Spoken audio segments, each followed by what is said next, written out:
આદિવાસીઓનો વિકાસ નહીં કરવા માંગશે તો આદિવાસી સમાજ અમારો ભીલ પ્રદેશ માંગે છે અને સરકારે એમાં ભીલ પ્રદેશ અમને 29મું રાજ્ય આપી દેવું જોઈએ. આજે અમેરિકામાં આપણા કરતા ઓછી વસ્તી હોવા છતાં 50 રાજ્યો ત્યાં છે, તો 29મું રાજ્ય ભીલ પ્રદેશ બને એમાં કોઈને કોઈ પણ સરકાર હોય, કોઈ પણ પક્ષ પાર્ટીના આગેવાન હોય, નેતા હોય, એમને વાંધો ના હોવો જોઈએ.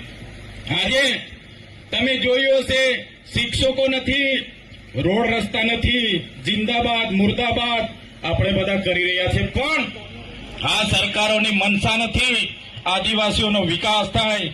આ સરકારની મનસા નથી આદિવાસીઓને અધિકાર મળે, એટલા માટે જ આટલા બધા ભેદભાવ થાય છે. ત્યારે આ મંચ પરથી કહેવા માંગીએ છીએ, જે ભીલ પ્રદેશ આપણો ભૂતકાળમાં હતો એમાંથી રાજસ્થાનમાં, મધ્યપ્રદેશમાં, ગુજરાત અને મહારાષ્ટ્રમાં વિભાજન